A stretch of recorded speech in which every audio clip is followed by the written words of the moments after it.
Welcome, and thank you for tuning in to the Sunday services at Center for Spiritual Living, Denver. We are a loving and prospering community in the heart of Denver and online. We now conduct hybrid services at the historic Grant Avenue Community Center and Sacred Place, located at 216 South Grant Street, Denver, Colorado.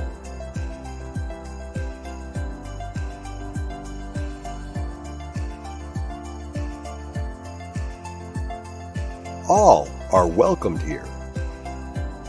A place, space, and face of love. We are a spiritual community practicing universal principles that enrich our lives. We are grateful that you have blessed us with your presence. While online, we'd love to know you're watching with us. Feel free to leave a comment and let everyone appreciate you. With everything going on, life can feel overwhelming. CSL Denver wants you to know we are here for you. Please know that our practitioners are available for personal prayer work. Our licensed spiritual practitioners' names and phone numbers are available on our website at csldenver.org. Or if you have a prayer request, feel free to email it to info@csldenver.org. For your convenience, you'll find clickable links in the description of this broadcast. Rev Zia, along with all our guest speakers, practitioners, service coordinators, and musical inspirations, want you to know how truly grateful we are that you are with us today.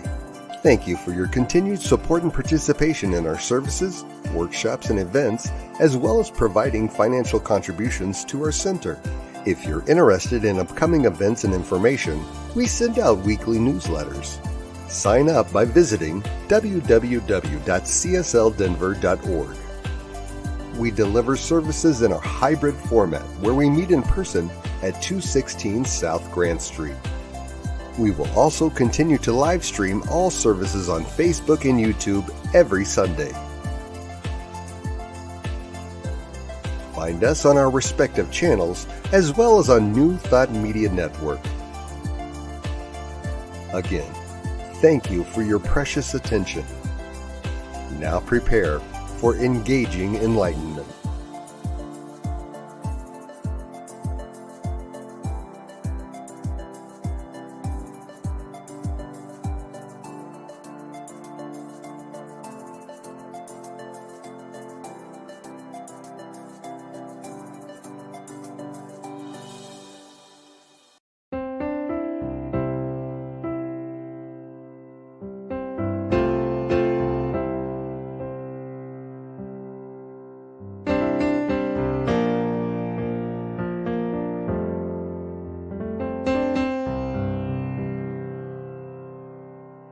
There is a garden where dreams come true,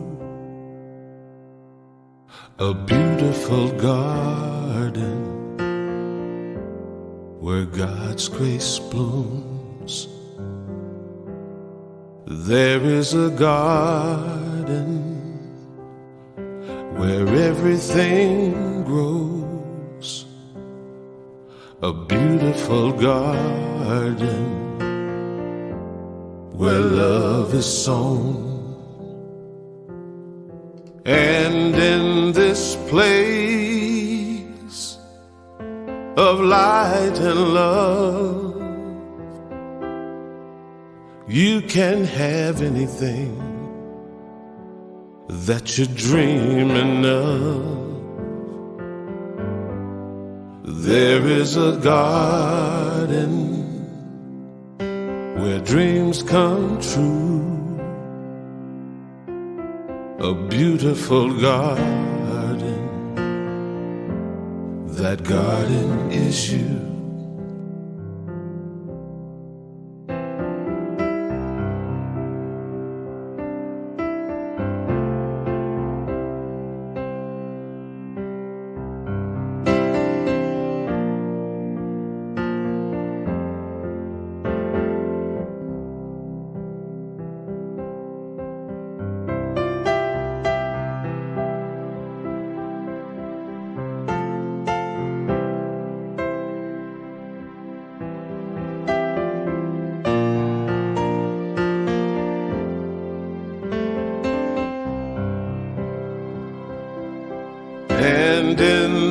place of light and love.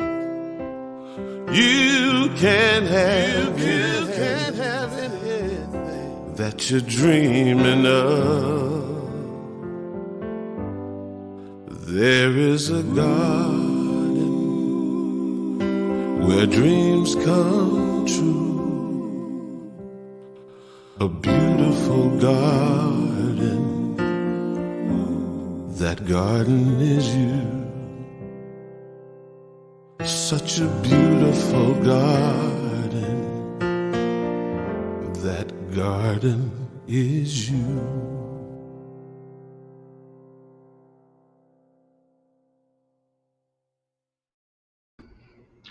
Good morning, everybody, and welcome to Center for Spiritual Living Denver. My name's Tim Hancock, and I'm the practitioner of this service here today. I invite you to join me and close your eyes for the invocation. And as we move into this service, we know that we are surrounded by the love of the one Spirit, the divine universe that is in, through, and around each and every one of us, as us, guiding us. And as we move through today, we know that we're guided by the words of aLuna Chen and her wisdom, as well as the reading, as well as the technology, as well as everything that brought this service together. We know we are blessed, just as we know anyone everywhere is blessed. Whether you are in a church, a synagogue, a temple, out in nature, simply sitting on your back porch enjoying the warmth of the morning. So as we move through this service, we just relax and move in and be with God. And so it is. Okay, the theme for August for Center for Spiritual Living Denver is working outside the box. And the title talk for us today is Reclaiming the Disowned. Spiritual communities have unique opportunities to be radically inclusive and welcoming. Instead, when we look around, we tend to see people that look, act, and think similarly to us. This week, though, we're going to be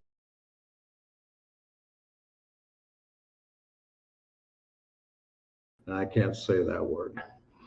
If we truly believe in oneness, which we do, then we must begin to include those ideas and topics that historically have been excluded. By discussing these unstatus quo topics, we extend a sincere invitation to those directly impacted to join us. Racism, homophobia, transphobia, poverty, incarnation, homelessness, mental illness, neurodiversity, politics, disability, fat shaming, food insecurity, and more encompasses authentic human experiences, warranting inclusion at the table. Through the application of Science of Mind principles, we aim to uplift and support every individual in their grand rising. Because of our fundamental belief in oneness of all, Science of Mind naturally challenges the human tendency to other individuals or groups. It encourages a shift in perception towards recognizing the inherent unity and equality of all people, which invites us to approach others with compassion, empathy, and respect. Moreover, the concept of timelessness and eternity within the one mind highlights the idea that our connections and relationships extend beyond the limitations of temporal existence. In essence, we are invited to transcend the illusionary of boundaries that separate us from one another. We are encouraged to perceive the underlying oneness, harmony, and eternity that exists within the realm of the mind, ultimately dissolving the divisive notion of othering. And from Ernest Holmes, he reminds us, In mine, there is no time, no space, no place. There is only wholeness, oneness, and eternity. And so it is. And our musician for the month of August is Bob Sema. He's been here before. The unique beauty of his songs draws upon the ancient wisdom and modern masters to uplift, inspire, motivate, and gently nudge listeners to live life differently, to reach for something more. Influenced more by Rumi and Gandhi than Dylan and Springsteen, Sema has established himself as a teacher, keynote musician, and transformational leader in venues across the country. He shared the stages with Marianne Williamson, Gay Hendricks, Jack Canfield, Peter Russell, and many other luminaries. So now let's listen to Bob Sema as he sings his song, Raise the Vibe.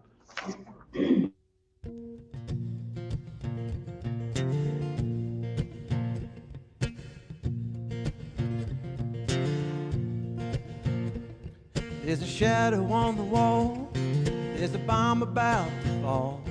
There's a knocking on the door, it's not so gentle anymore. And there's a bird about to fly, there's a herd on the run. It's beginning to be so clear they might know something that we don't. And there's a rising of the tide, there's an anger in the sky. There's a frequency and vibration that will not be denied. And there's a phone about to ring, it's a call we got to take. It's a message from the future, a blast from the past, and it's calling out your name to light your fire. Fan your flame, do what you must be, still be strong, be bold, be brave, and meditate. Go to your altar, it starts inside. Raise your hands, raise your hearts, raise your voice, raise your thoughts, raise the vibe. Raise the vibe. Everything we thought we knew is all up for review. Everything gonna change for the better. It's not a breakdown, it's a breakthrough. And we sang this song before, we danced all over this floor. But the whisper we heard in the breeze, my friend, it's turned into a roar. To light your fire, fan your flame, do what you must be, still be strong, be bold, be brave, and meditate. Go to your altar, it starts inside. Raise your hands, raise your hearts, raise your voice, raise your thoughts, raise the vibe. Raise the vibe. Raise the vibe. Raise the vibe. Every hand you touch, every eye you see, every breath you take, every word you speak, every truth will begin to rise. Every lie will finally die, and the end will come to the fear and shame. Everything will be called out by its name. No, nothing hides and nothing slides, and only love survives. Raise the vibe.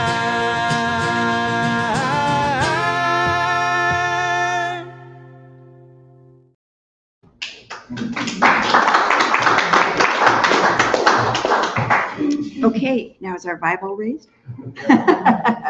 We are so excited this morning to have aLuna Chen.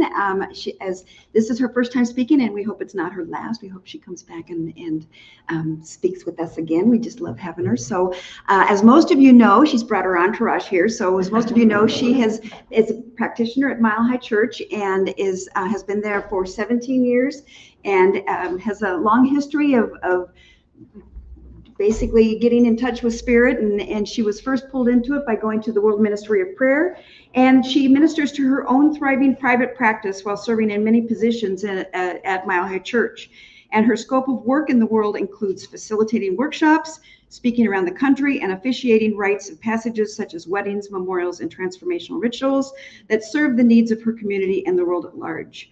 Her passionate curiosity is currently calling her to weave the wisdom of science of mind with cutting-edge neuroscience and our new understanding of the brain. So please help me welcome aLuna Chen.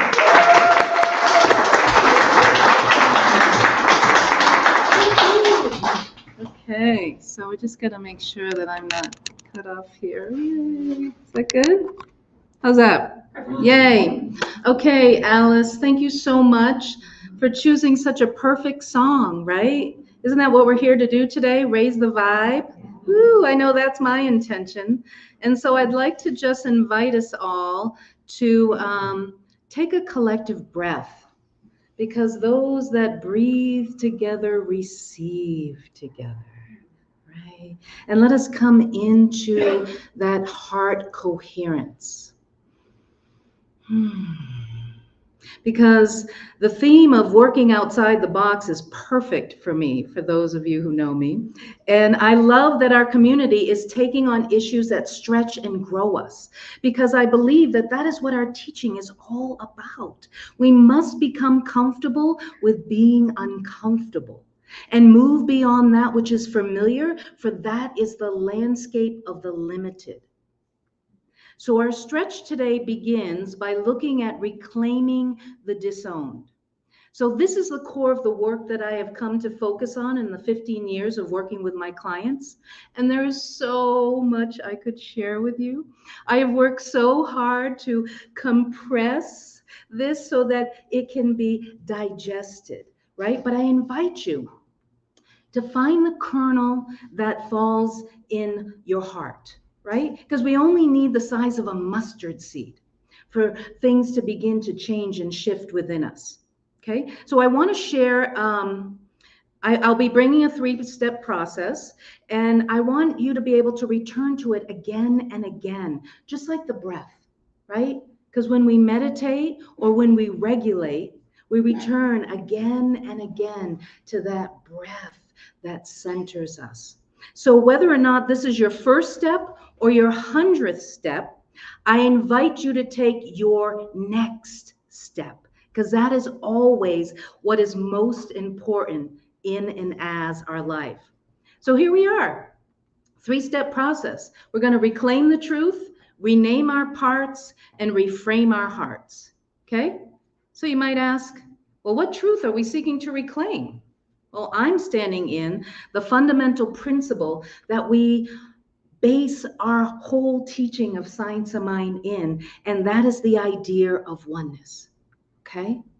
It is our most precious pearl and our most perilous pearl of our teaching. Because not only do I believe that we are called to understand oneness, I believe we are on the frontier to make that bold and brave movement to embody oneness. Yes. So let us look to the quote from Ernest in our understanding of this. I also want to give permission to anyone that if the word God is a trigger for you, please allow another word to land softly on your heart. I often use spirit or love so that you can keep your heart open and available to the message underneath, right? So God is life, not some life, but all life. God is action, not some action, but all action. God is power, not some power, but all power. God is presence, not some presence, but all presence. And God is pure spirit filling all space. So let that settle with you, because you could use the word love. Love is life, not some life, but all life. Spirit is action, not some action, but all action. So when I became a new practitioner, I thought, well, this is a nice theory, right? Like this must be a compass that they're talking about, a North Star to look to, right? Because when I look around, I don't see oneness. I don't feel oneness. And I certainly didn't when I began this journey. And the more I sat with it, I thought, no, I think they're serious. I think this is something serious we're trying to embrace and embody here. So from the outside in, most people suffer from segregation, separation, and alienation in the world in which we live. And I thought, wow, I'm gonna need to make a leap in my consciousness, right? Suspend what I see around me and to ask deeply within me, what if? What if? What if? What if what they're talking about is true? And isn't that what all great minds have to do? Right? They come to the world with this new idea. They don't see it around them. They're bringing it through them. And it made me remind me of Walt Disney. Okay? Imagine being Walt Disney. He wants to build the happiest place on earth. And he starts looking for people to work with him in his visions. And when he hired his engineers, what did he do? He named them Imagineers. They weren't engineers, they were Imagineers. So what if we anointed ourselves as Imagineers today so that we could see something beyond what is in front of us? So I'm going to invite you to put on your Mickey Mouse ears with me while you're listening today, because I'm going to take you beyond maybe what you thought, or certainly beyond the appearances, and to hold a space of possibility that oneness is actually our true nature. What if we drop the lens of separation that can only and always produce the experience of othering, right? Because when we separate parts of ourself, we disown our wholeness. When we segregate parts of the population, we disown our humanity. And when we alienate the needs that are upon the planet, we deny the pain and dis-ease from the very ground of our being up. Okay. So what radical change is needed? Remember, when I said we're going to get comfortable with being uncomfortable here, right? We need to be Imagineers, suspending our identification with the form that is in front of us. Do you hear what I just said? Yeah, we're all locked into this form, right? But I'm asking us to suspend that form and to, even if it seems contradictory, anyone who's a practitioner knows one of Ernest's most famous quotes is, turn away from the condition, right? Not because it might not be a fact, but it is not our point of power. The condition is the form in front of us, not the point of creation that exists within us. Do you see? Here, now, new, as us. It is an echo, right? We speak in the echoes out there, but where's our point of power? Right here, right? So even Einstein agrees with us, right? He agrees with this. We cannot solve a problem from the same mind space it was created, right? So when we come as a practitioner to be with a person, we create and we pray and we intend from what we want, not from where we are. All right, we're Imagineers here, okay? I'm not denying or dismissing the facts around us, and that's a very slippery slope. And let me tell you, there's many doorways where we could spend an hour talking about just this one thing. I could spend a whole weekend talking to you, okay? The hardest thing is to try to talk to you in 20 minutes. But what if simply imagining that which is in front of us is not the whole truth among us, right? How do we take this bright, shining star, a compass, it truly is, this idea of oneness, into our direct personal experience? Truly, because if I can't embody it, what is the point? Truly, I'll just be participating in a spiritual bypass, cognitive dissonance. What I say and what I do are not in alignment. I believe that direct action is needed. So my invitation to you is to step into the practice of no longer participating in any form of against. Love it. And to allow that to become our personal practice. Okay, ready? Be Imagineers with me for a moment again, all right?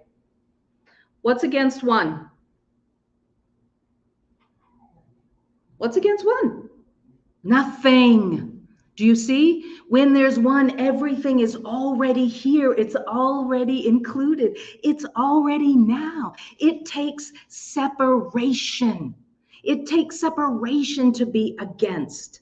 Right, wrong, good, bad, black, white, me, you, us, them.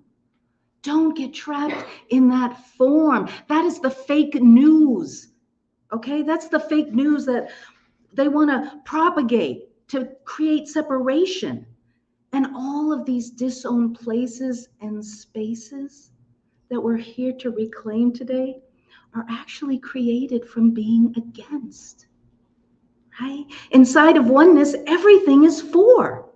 Working together, we see this in our body and in the landscape of the earth.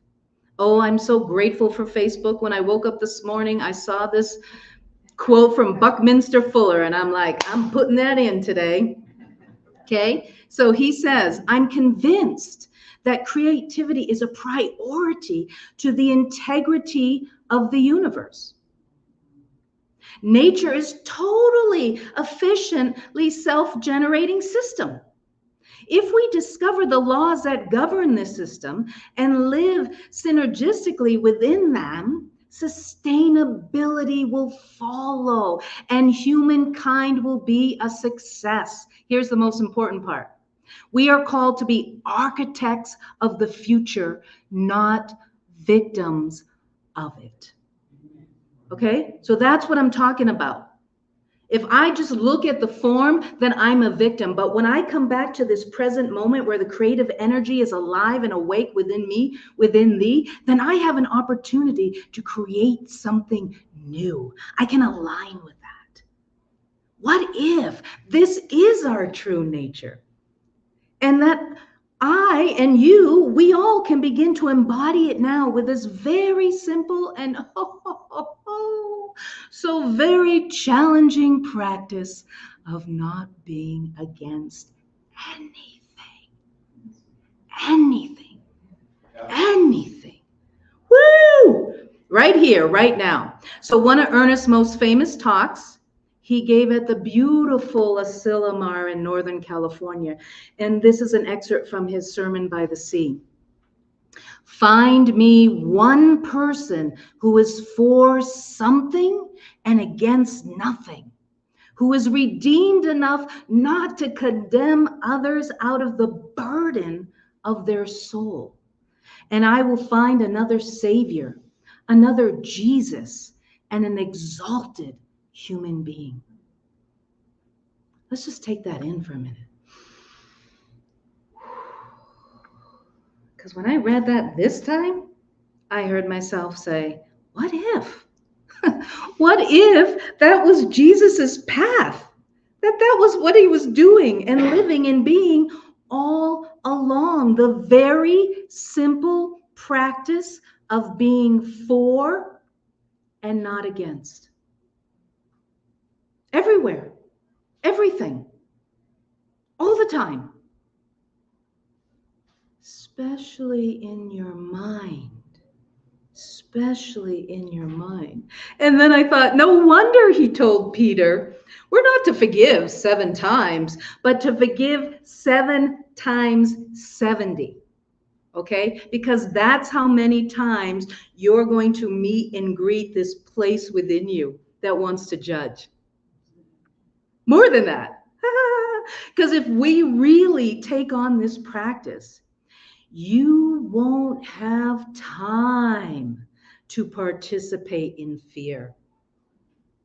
You won't have time to worry about what someone else is doing over there. You'll be spending all of your time in self-forgiveness and loving kindness. Right? Yeah. What a gift.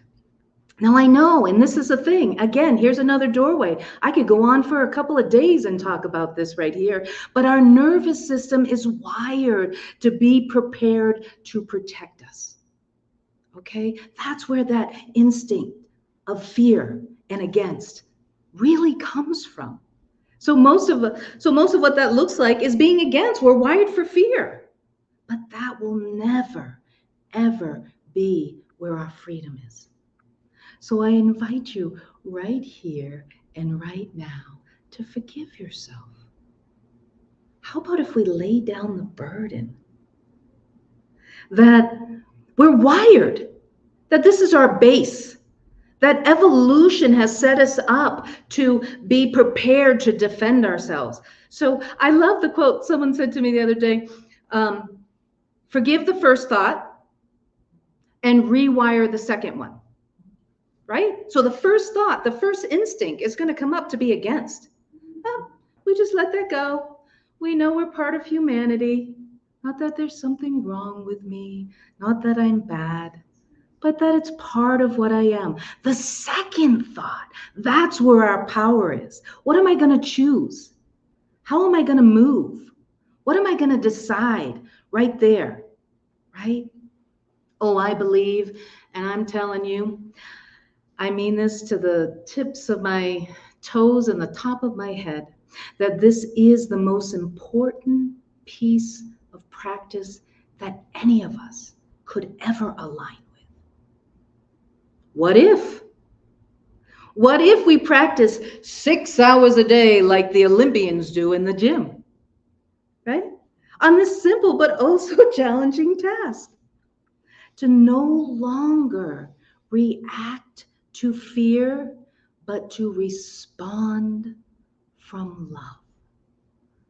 I believe that's what we're here to do. And I believe that that's what we're waking up to. We're really here to rewire this whole experience of our nervous system. Okay, step 2 in the process. I said I had 3 steps.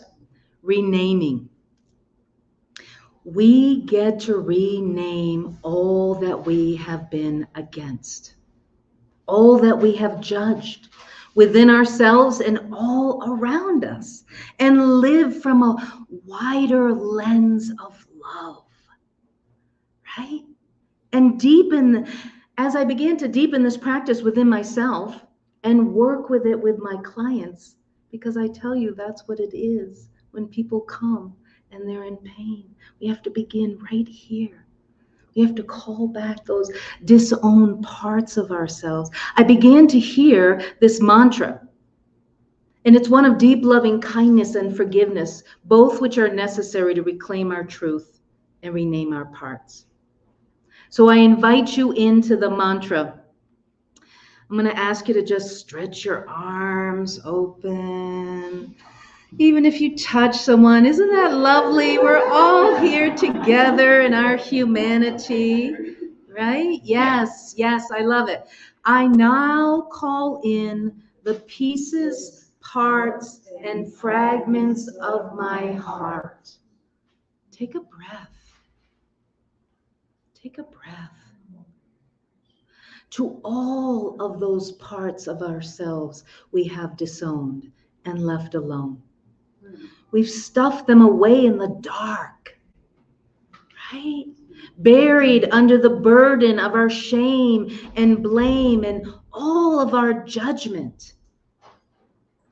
It is ours to turn towards and tend to.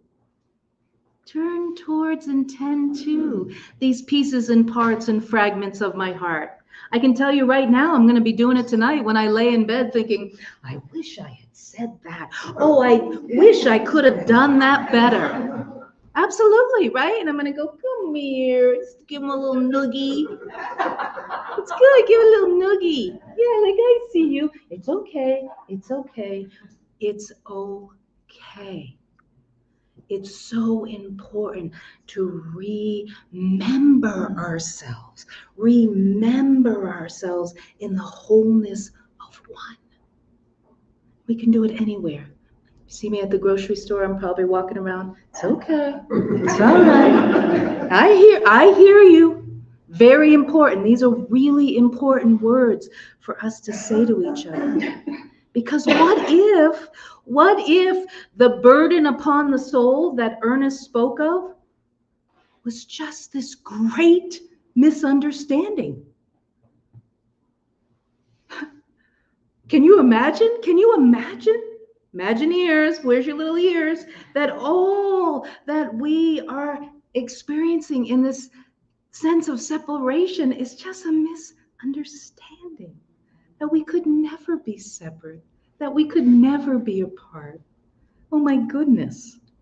So let this reframe our hearts. Okay? We're going to reclaim this truth and keep it as our compass.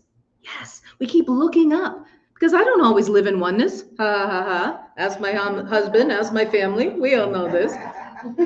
So we hold it as our compass, but then we bring it in to our direct experience. What's my next step in this, right?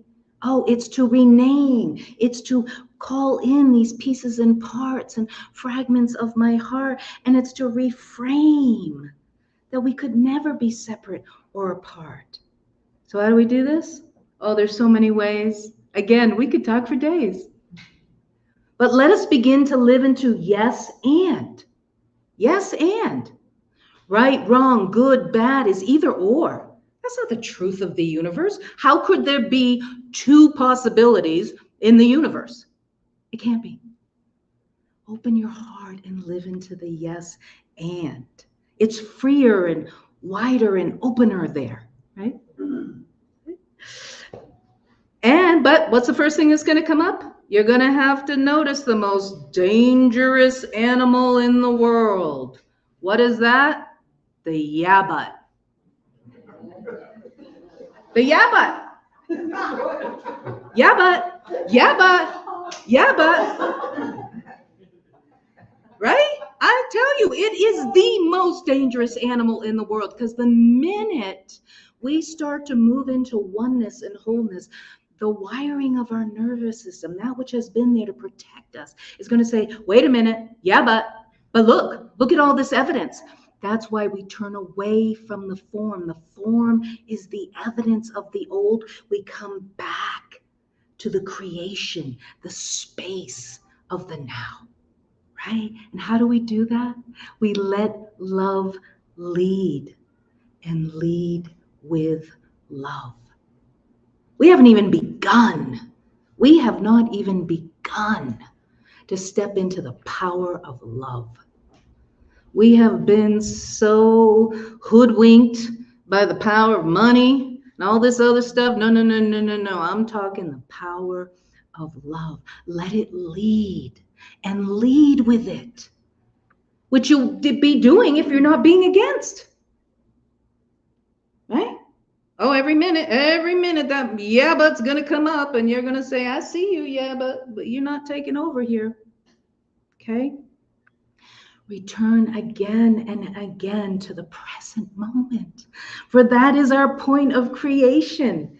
Why do you think that people have been meditating for years and years? It's not to have these experiences out there. It's to land right here in the now and to be part of the creative energy of the universe.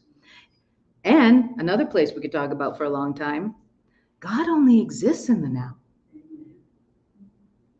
Only now. The past and the future are figments or forms of our limited mind. God doesn't follow us there. The divine source doesn't follow us there. It's right here, waiting for us to engage, to come together. That's where we live, in the vast realm of possibilities and potentiality, not the limited landscape of our fear-based mind. So what is our call to action? Oh, there's many. Whatever nugget dropped in for you, let it be your next step. But I say we get to awaken to our oneness Start living inside out, no longer outside in, right? And then we commit to living from for. What is it that you're for? What is it that you want? Not what you're against. No longer living from that limited scope. And we get to embody love as an act of evolution, not revolution. Revolution is against. Revolution is the old. And truly, how long have we been doing that? Here we go again. No, it's time to begin. It's time to evolve. It's time to become. And all we have to do is invite it in. So let us come in to prayer.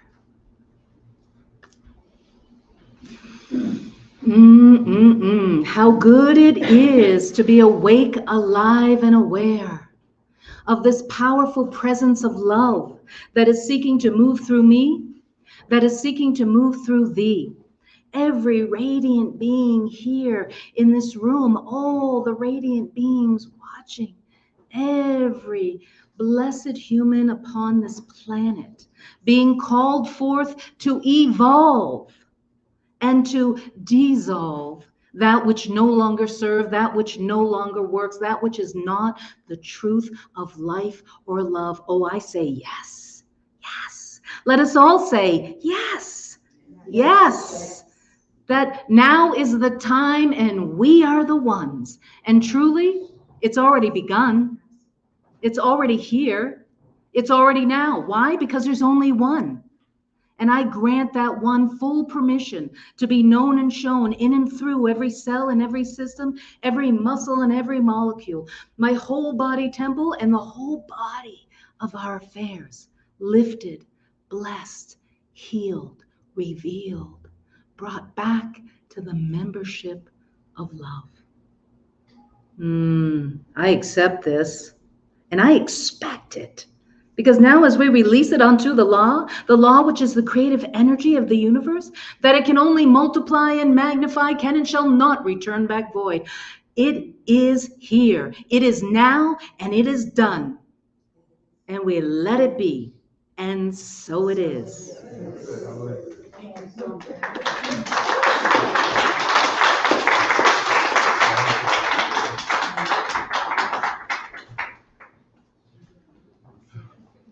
Thank you, aLuna. I hope you guys realize what a blessing you have constantly in your presence. It was lovely, absolutely lovely. We are grateful and blessed for everyone's support here at CSL Denver, whether it's in time, treasure, or talent, and especially during these times of change. So whether it's your first time joining us or a returning community participant, we want to thank you for your continuing financial support of the important work that we're striving to do. Right now, there are several ways which you can make your financial contribution to the Center for Spiritual Living Denver. This information is running across your bottom of your screen, or you can place your gift in the basket that will be going around. Now, as usual, I would like you all to please repeat with me with our usual affirmation. You may put your hand over your heart along with your gift if you choose to. This perfect gift is spirit informed, circulating and blessing all that it touches. Freely I give and joyously I receive, and so it is. All right, now after service today, we will have a meditation and coffee social if you choose to join us. Practitioner Giselle Pelican is going to be leading us in a mindful meditation moment where we will focus on quieting the mind, being fully present in the now without judgment so that we can start living outside the box. And then we're going to follow it up with socializing with like-minded people with a discussion over coffee. And we also are thrilled to announce that we have what we call a brand new community cafe every fourth Sunday, instead of the standard celebration service, we're going to join together for a tasty potluck, and we're going to explore topics of interest in our Center for Spiritual Living Denver family. And this is going to be a monthly happening. Our community cafe kicks off August 25th at 10 a.m. when practitioner Teresa Cardenas, that's her, will lead us in a deep dive discussion of how dreams symbolically offer information that assists us to find health, wholeness, and direction. Teresa's done dream workshops and so forth for quite a few years, and she has really good insight when you start talking to her about your dreams. We'll learn ways to remember our dreams and to make them work for us. And I'm going to repeat myself. Teresa has a long time, profound interest in dream interpretation. So it's going to be informative and exciting and fun. So all are welcome. Bring a friend, bring a snack to share, and join us. We do have older Science of Mind magazines over on this table for free if you like to go pick one up. We have one more left of the 2-month issue, and it's for $4. If you didn't get your issue yet, you can pick that up over there for $4. If you like to hear some good news of the world and affirm the good news of the world, we have a link on our Facebook page called And Now the Good News. This program is put together by New Thought Media Network, and it airs on Friday at 5 p.m. Mountain Time. You can watch it anytime during the week. Just go to our website or Facebook page, Center for Spiritual Living Denver. Click on any post that says And Now the Good News. New Thought Media does have over 40 hours of weekly broadcast program, and we invite you to go to www.ntmedia.org and check out what they have. They have something for everyone. Now, we are truly blessed by everyone who has chosen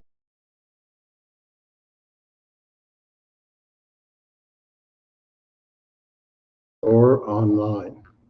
We know as we move through the rest of the year, the Divine Beloved is guiding us and loving each and every one of us. And I would like to thank you for joining us. And I'd like to extend another thank you, aLuna, for your lovely, lovely words. It really struck a chord. Thank you. Now let's close out with Karen Drucker singing I Am So Grateful, and then join us again afterwards. Thank you.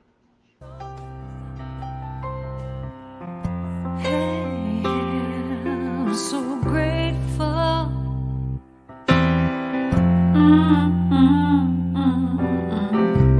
I'm so grateful.